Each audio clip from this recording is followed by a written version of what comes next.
What types of people are the most unsuccessful in the dating world? As a dating coach, I'm going to dish 8 types coming up next.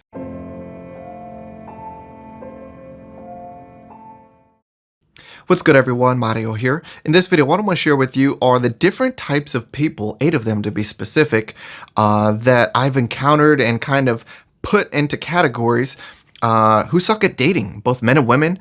I want to give you 8 different sort of categories, types of people who suck at dating, suck at online dating. What do they have in common?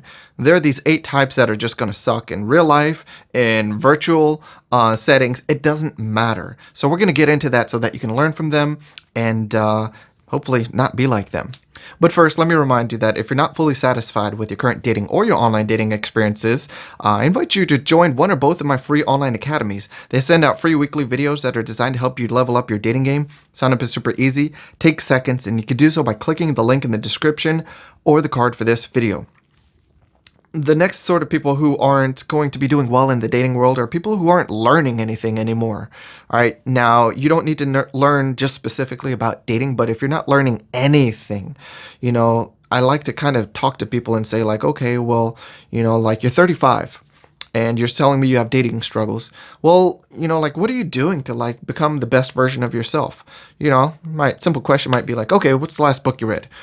Oh, because most people don't read, okay? If you're asked people like, so what are you doing to like really develop yourself, like skills or knowledge or competencies? What are you doing to build yourself up? And people be like, and they're not learning anything. What makes you super attractive in the dating world is someone who is more of their best self. Pursuing more of their potential and realizing more of their potential, because that makes them a grander person. Like we can't change certain things about, like, say, your physical features. Some of those are going to stay the same, but we can change who you are on the inside. You can develop greater empathy through learning and understanding. You can develop greater knowledge about dating and understanding men or women. And that can help you in your competency and help you understand like, oh, this is probably not a good idea to say or do this. And like the more you learn, the more you can make better decisions, the more success you can have. And if you're not about learning, you're not going to be about success. If you're not about improving and growing, you're not going to be very desirable. So these people are not going to be as desirable on the dating market. So it's not to say that you have to have book knowledge, but you have to have sort of growth. And it doesn't have to be book growth. You can grow from talking to people and gathering perspective.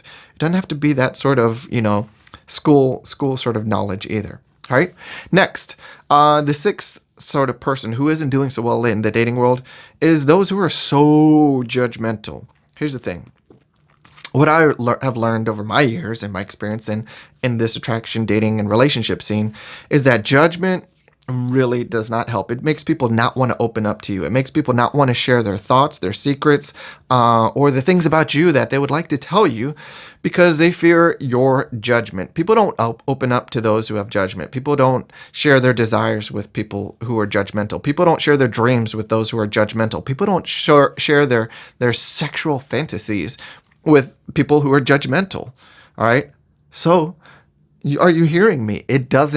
It's not very rewarding to be the judgmental person. And I get it. Sometimes you get stuck in this identity of I'm judgmental. This is good. This is bad. I approve. I don't approve. But it doesn't pay off. I will tell you, relationship-wise, unless someone is related to you, like they don't want to deal with a judgmental person. Your friends prefer you to be open and less judgmental. And definitely in relationships, it'll pay off with both men and women. If you can be like, oh, okay, like less judgmental of them.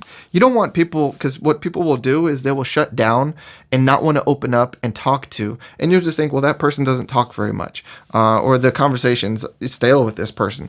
It's not necessarily them. It might be you as a person who are judgmental, and people just don't want to have conversations with you because they don't want to talk to you and be judged, or hear you get on your pedestal or your high horse, or just get on your little rants. They don't want to hear that. They enjoy knowing that they can speak freely and that they can have that sort of free conversation with another adult.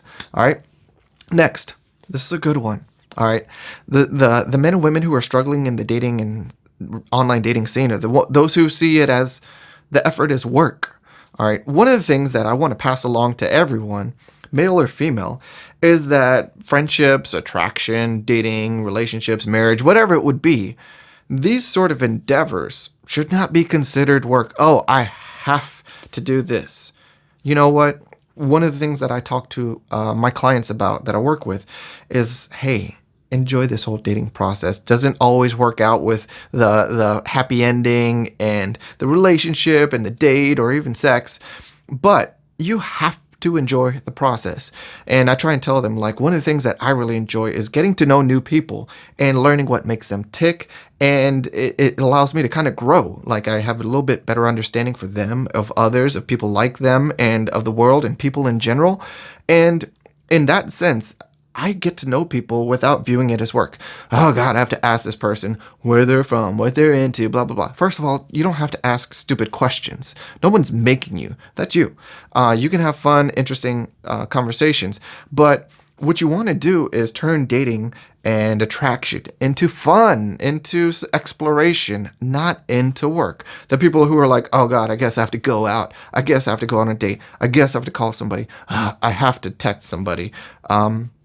You should be doing these things and enjoying it. And those people who enjoy it, they have better relationships and better success in the dating world. The people who view, and you can shift how you view things. Your belief of what's an experience has to be can be changed. But those people who view the efforts of dating as work, they don't succeed very much. It's like being negative. Ugh.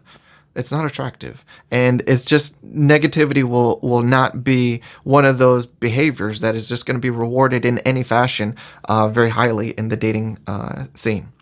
Next, this is another big one that I want you all to pay attention to. The men and women who really struggle in the dating scene are the ones who want everything but are not willing to pay the price. What do they want? They want dates, sex, relationships, marriage, a whole family one day, but they're not willing to pay the price.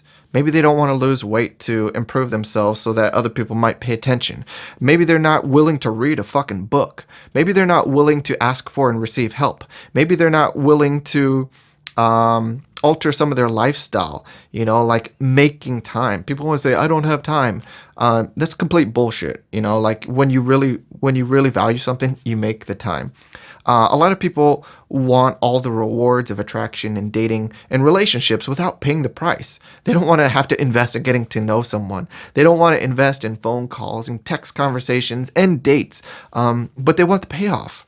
Look, everything in life has a cost. All right. Maybe that cost is expensive or cheap, and maybe the cost is something that's not good, or maybe it is good. It doesn't matter. Maybe it's a cost you don't mind paying. Who cares? But there's always a cost involved. And the people who are the least successful in the dating world are the people who don't want to pay the price. And that can mean something like they don't want to pay the price of walking over to introduce themselves to someone because that makes them feel uncomfortable. That makes them nervous. That makes them scared.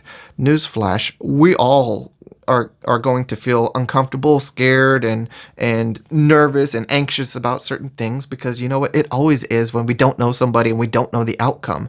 But that's also the thrill and excitement that we receive when it does turn out. Like we go into this and understand, like, the nerves kind of help make the reward so damn sweet. Okay. But I encourage you all to learn from this last category of those who don't pay the price, because those are the people that I'm really just like, fucking pay the price. If it means losing weight, if it means going back to school, if it means reading books, if it means walking over and introducing yourself to a stranger, if it means hiring a dating coach, if it means dressing differently, if it means like, hey, maybe you need to change up your look, go get a fresh haircut more often, whatever it is. The changes can be large or small, but some people don't want to make the change, don't want to pay the price, however big or small. But they have this desire for the reward. So they want things, but if they really needed them, if it was really a must, they would follow through on the action that would lead to them accomplishing that goal. They're not. So basically, people have their wants on one side, but outweighing those wants are things like, I'd rather be comfortable though. I'd rather be secure. I'd rather not put myself in a vulnerable situation. They're not going to pay the price. All right. I'd rather not use my time like that. Well, you can rather not do a lot of things, but you won't be getting the reward. That's what people are. It's like they're trying to play by different rules. The system has certain rules of there's a price for this reward, and certain people are trying to just skip to the reward and not pay the price. It doesn't work like that, and that's why they're so unhappy and not having the best results in the dating world, because they keep on for months, years, decades doing the same shit of not paying the price that they need to. So nothing changes, and that results in a lot of unhappy men and women. So I encourage all of you to pay the price. So what I've done is I've listed 8 types who are supremely unsuccessful in the attraction, dating, and online dating world. They all have these things in common. These types will never do well. They're not going to do well. They have to change. They have to improve. They have to reduce. Like you can be negative, but you can't be negative as much or all the time and be attractive. You can blame others sometimes, but is that something that you do way too much? Do you need to take some ownership and you change some things? You're not always going to be perfect. You don't have to be perfect. But if you are representing these 8 types that I've spoken about way too much, too often, or if this sounds like who you are, you have to make some changes. So I hope you have kind of heard me on these different types and learned some lessons. If there are types that you're thinking of that could be listed as well, throw those down in the comments for me to read, and also other people too who can read your comment and benefit from that perspective. As always, you all take care until the next video. Thanks for watching. If you appreciated the content from this video, be sure to like, comment, subscribe, and hit that notification bell. And male or female, if you're not satisfied with your dating or online dating experience, I invite you to join one or both of our free academies. We have Get Game Group Academy and Get Game Group Online Dating Academy, both of which send out free weekly videos designed to help you up your game.